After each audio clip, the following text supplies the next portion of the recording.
রাজশাহী এ শহরকে মানুষ বিভিন্ন নামে ডেকে থাকে, শিক্ষানগরী, সিল্ক সিটি কিংবা বরেন্দ্রভূমি। তবে পদ্মা নদীর কোল ঘেঁষে গড়ে ওঠা এ শহরে রয়েছে নিজস্ব ইতিহাস, নিজস্ব সংস্কৃতি এবং ঐতিহ্য। আজকের ভিডিওতে আমি আপনাদেরকে দেখাবো, আপনি যদি রাজশাহী শহরে ঘুরতে আসেন তাহলে যে 7টা স্পট আপনি অবশ্যই ঘুরে দেখবেন। ভিডিওটা শুরু করছি বাংলাদেশের প্রথম জাদুঘর দিয়ে, যেটি স্থাপিত হয় 1910 খ্রিস্টাব্দে। শরৎ কুমার রায়, অক্ষয় কুমার মৈত্রেয় ও রমাপ্রসাদ চন্দ্র এই প্রত্ন অনুরাগীদের উদ্যোগে বরেন্দ্র অনুসন্ধান সমিতি গঠন ও জাদুঘর প্রতিষ্ঠিত হয়। রাজশাহীতে আসলে আপনি অবশ্যই এই জাদুঘরটি ঘুরে দেখবেন। এখানে দেখার মতো এবং জানার মতো অনেক ইতিহাস আছে। জাদুঘরের ঠিক একদম পাশে অবস্থিত রাজশাহী কলেজ, যা বাংলাদেশের অন্যতম প্রাচীন ও ঐতিহ্যবাহী শিক্ষা প্রতিষ্ঠান। রাজশাহী কলেজ প্রতিষ্ঠিত হয় 1873 সালে। এটি উপমহাদেশের প্রাচীনতম কলেজগুলোর একটি। প্রাথমিকভাবে এটি একটি স্কুল ছিল, পরে কলেজে রূপান্তরিত হয়। ব্রিটিশ আমল থেকে এই কলেজ শিক্ষা, সংস্কৃতি ও রাজনীতিতে গুরুত্বপূর্ণ ভূমিকা পালন করেছে। রাজশাহীতে আসলে কিন্তু আপনি অবশ্যই রাজশাহী কলেজ ঘুরে দেখবেন। এটি বাংলাদেশের সবচাইতে পরিচ্ছন্ন ক্যাম্পাস। রাজশাহী নামের সাথে আরো একটি নাম ওতপ্রোতভাবে জড়িত, তা হলো সিল্ক সিটি। তবে এই সিল্ক সিটি নামকরণটা হলো কিভাবে? রাজশাহীতে 1300 শতাব্দী থেকে সিল্ক উৎপাদন শুরু হয়েছিল। তখন এটি বেঙ্গল সিল্ক বা গেঞ্জি সিল্ক নামে পরিচিতি লাভ করে। 1700 শতকে ইউরোপীয় ব্যবসায়ীরা বাংলা সেই সিল্ক সংগ্রহ করে বিদেশে নিয়ে যেত। এই কারণে রাজশাহী সিল্ক সিটি নামে পরিচিতি লাভ করে। রাজশাহীতে সিল্কের তৈরি বিভিন্ন শাড়ি, জামা কাপড় আপনি পেয়ে যাবেন। উষা সিল্ক এবং রাজশাহী সিল্ক এই দুইটা কারখানাতে এখানে বিভিন্ন রকম কালেকশন আছে এবং আপনি নিজে দেখতে পাবেন। পোকা থেকে গুটলি, গুটলি থেকে সুতা, সুতা থেকে শাড়ি, এই পুরো প্রসেস আপনি এখানে দেখতে পাবেন। সো উষা সিল্ক অথবা রাজশাহী সিল্ক ভিজিট করতে আপনি একদমই ভুলবেন না। এরপরে আপনি ঘুরে দেখতে পারেন রাজশাহী বিশ্ববিদ্যালয়। রাজশাহী বিশ্ববিদ্যালয় বাংলাদেশের উত্তরাঞ্চলের সর্ববৃহৎ বিশ্ববিদ্যালয় এবং দেশের দ্বিতীয় প্রাচীনতম বিশ্ববিদ্যালয়। রাজশাহী বিশ্ববিদ্যালয় প্রতিষ্ঠিত হয় 6 জুলাই 1953 সালে। রাজশাহী বিশ্ববিদ্যালয়কে বলা হয়ে থাকে উত্তরবঙ্গের অক্সফোর্ড। এই ক্যাম্পাসের আয়তন প্রায় 753 একর, যা দেশের অন্যতম বড় বিশ্ববিদ্যালয় ক্যাম্পাস। স্বাধীনতা আন্দোলন ও মুক্তিযুদ্ধে রাজশাহী বিশ্ববিদ্যালয়ের শিক্ষক শিক্ষার্থীদের গুরুত্বপূর্ণ ভূমিকা রেখেছেন। 1971 সালে বিশ্ববিদ্যালয়ের অনেক শিক্ষক ও শিক্ষার্থী শহীদ হয়েছিলেন। শহীদ শামসুজ্জোহা স্যার ছিলেন পাকিস্তানি সেনাদের গুলিতে নিহত প্রথম বিশ্ববিদ্যালয় শিক্ষক। এবাদেও নাম না জানা অনেক শহীদদের স্মৃতি বিশ্ববিদ্যালয় এখনো বহন করে চলছে। রাজশাহী বিশ্ববিদ্যালয় ঘুরে দেখবেন। আর রাজশাহী বিশ্ববিদ্যালয়ে যদি খাবারগুলাই ট্রাই না করেন তাইলে কি হবে? বিশ্ববিদ্যালয়ের ভেতরে লেবু পিনিক, লেবু চুর তো আছে, এবাদে একটা খাবার আমি আপনাদেরকে দেখাবো যেটার দাম মাত্র 30 টাকা। হোটেলটা অবস্থিত রাজশাহী বিশ্ববিদ্যালয় স্টেশনে।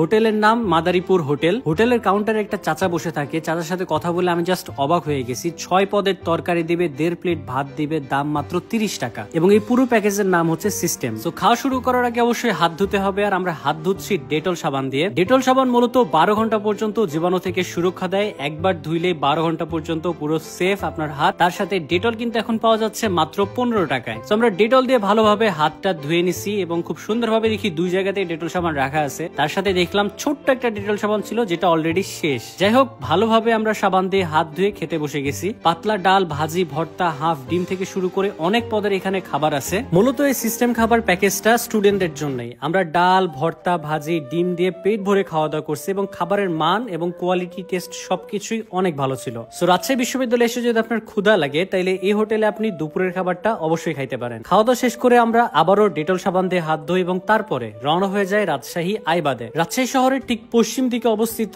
আইবাদ। আইবাদ থেকে আপনি রাজশাহী পদ্মা নদীর অনেক সুন্দর একটা ভিউ দেখতে পাবেন। এখান থেকে নৌকাতে চড়ে আপনি নদীতে ভ্রমণ করতে পারবেন। যেহেতু নদীর স্রোত এবং পানি এখন অনেক বেশি, সেক্ষেত্রে নৌকাতে ভ্রমণ করলে অবশ্যই নিরাপত্তার দিকটা বিবেচনায় রাখবেন। তার সাথে এখানে বিভিন্ন রকমের খাবার পাওয়া যায়, পেয়ারা মাখানো পাওয়া যায়, আচার পাওয়া যায়। এগুলো আপনি ট্রাই করে দেখতে পারেন। আইবাদ ঘোরাফেরা শেষ করে আপনি চলে যেতে পারেন পাশে অবস্থিত টিবাদে। টিবাদ থেকেও আপনি ঠিক সেম ভাবে নদীর একটা সুন্দর ভিউ পাবেন। এখান থেকেও আপনি চাইলে নৌকায় ভ্রমণ করতে পারবেন। রাজশাহী শহর যেহেতু পদ্মা নদীর তীরে গড়ে উঠেছে, তো যেখানে ঘুরতে যান আপনি নদীর একটা ভিউ পাবেনই। টিবাদ থেকে আপনি আসতে পারেন মুক্ত মঞ্চে। এটা মূলত একটা বিনোদন কেন্দ্র।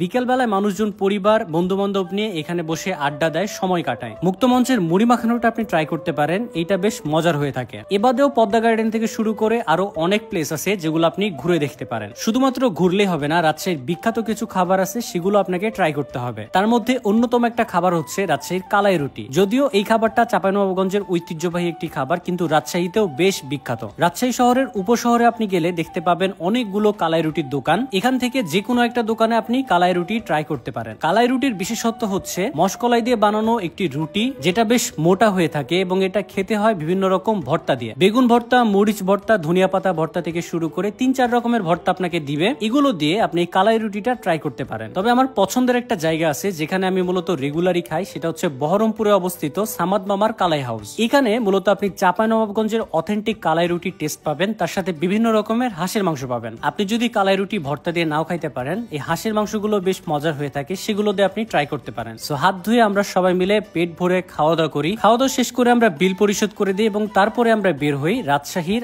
আরো একটা সৌন্দর্য দেখার জন্য। রাজশাহী দিনের বেলা আপনি সব জায়গায় ঘুরে বেড়ালেও রাতের সৌন্দর্য কিন্তু রাজশাহীতে পুরোই আলাদা। রাতে রাজশাহীর আলো আপনাকে অন্যভাবে বর্ণন করে নিবে, রাজশাহীর এই আলোগুলো আপনাকে মুগ্ধ করবে। আশা করি রাজশাহীতে আসলে এই সমস্ত অ্যাক্টিভিটিস করলে আপনার ভ্রমণটা সুন্দর হবে। এবং ভিডিওতে আমি যদি কোনো রং ইনফরমেশন দিয়ে থাকি সেক্ষেত্রে ক্ষমা সুন্দর দৃষ্টিতে দেখবেন। ধন্যবাদ সবাইকে ভিডিওটা দেখার জন্য। ভিডিওটা ভালো লাগলে অবশ্যই শেয়ার করবেন, লাইক করবেন এবং আপনার মতামতটি কমেন্টে জানিয়ে দিবেন।